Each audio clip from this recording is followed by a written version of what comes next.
White and black each have a king and a single pawn on the chessboard. Nevertheless, white has a winning position here, so welcome to the most beautiful chess problems of all time.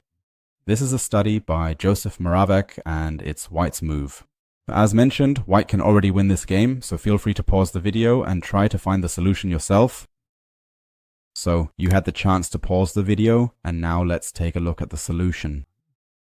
The first move is still relatively obvious, king to f2, improving the king first. Let's first see what happens if black tries to bring his king closer. Things won't turn out well for him because this pawn back here is very vulnerable. And then this pawn can be escorted accordingly and promoted to a queen. And that's how white wins this game. But black also has a few defensive resources that you definitely need to be aware of. The first one, of course, is h4. Yes, it kind of controls this square here. A square you can maneuver on. What's the idea behind it? Yes, if we now try to play king f3, then h3 comes.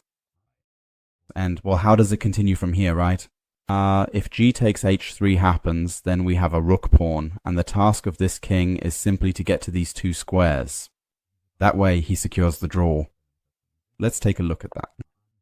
The king moves over and is on these two squares, and all he has to do is shuttle back and forth between g8 and h8. And then he'll have the draw. Let's go through it again quickly. h7, and because it's now a rook pawn, there's basically no square here called i7, so that we could go to g7 and then promote the pawn. That's why white doesn't win this position, but instead it just ends in a draw. But let's go back to this position again. Black plays h3. Maybe we don't even have to capture.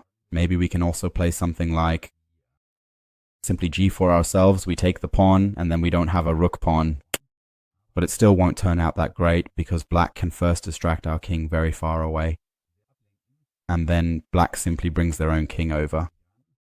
And the small but crucial difference is that black occupies the key squares from the white king, so that the white king simply can't step onto them. Briefly, what are key squares? If we have a passed pawn, it's not the row directly in front of the pawn, that's the key squares, but rather the three squares 2 ranks ahead of the passed pawn. If the king manages to occupy one of these squares, then white would win the game. Otherwise, black can simply hold the draw. Let's quickly run through it once. White inevitably has to try to advance this pawn somehow. At some point, he can't get there with the king. Get closer, then here we would move forward with check. And yes, in this position, we really have nothing else to do but to secure the draw for black by stalemate. Okay, we're back in this position, and we've noticed that if we now play king to f3, then h3 is a very annoying threat that actually secures the draw for black. And that's why you have to find a better move here. And this better move, I think, looks incredible at first glance. King to g1. We simply say, hey, we'll go around the back. We'll just capture the pawn in a different way. So now black actually has two options again. The first option is to threaten h3 again, and the second option is to somehow bring the king closer to support. Let's take a look at both. Let's start with king to d7 at this point. Then the white king approaches the black pawn. And right here we have the situation. The white pawn is relatively far back, which is why the key squares are 2 ranks ahead of the king. And the king occupies one of these key squares. And you can remember, if that's the case, then white has a winning position. What it looks like in detail always varies. You have to fiddle around a bit, but you know you have a winning position, and then you will find it.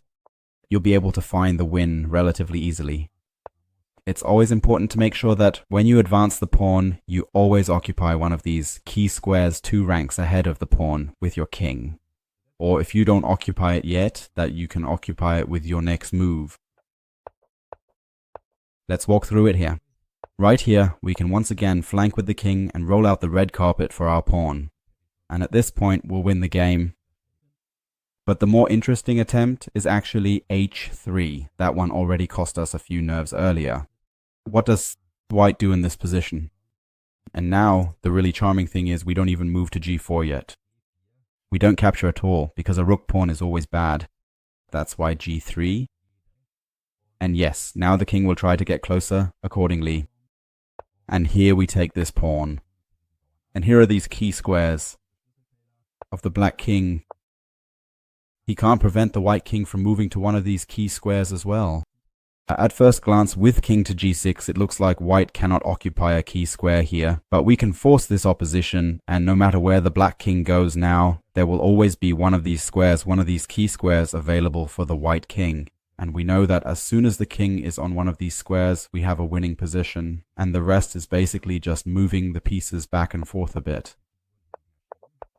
And in exactly this position, we've rolled out the red carpet for our pawn again, and then we'll win accordingly. We promote to a queen and win the game. So today was a bit of endgame technique. Are you comfortable with the concept? Do you know the idea of key squares? Feel free to write it in the comments, and hopefully we'll see each other again in the next video.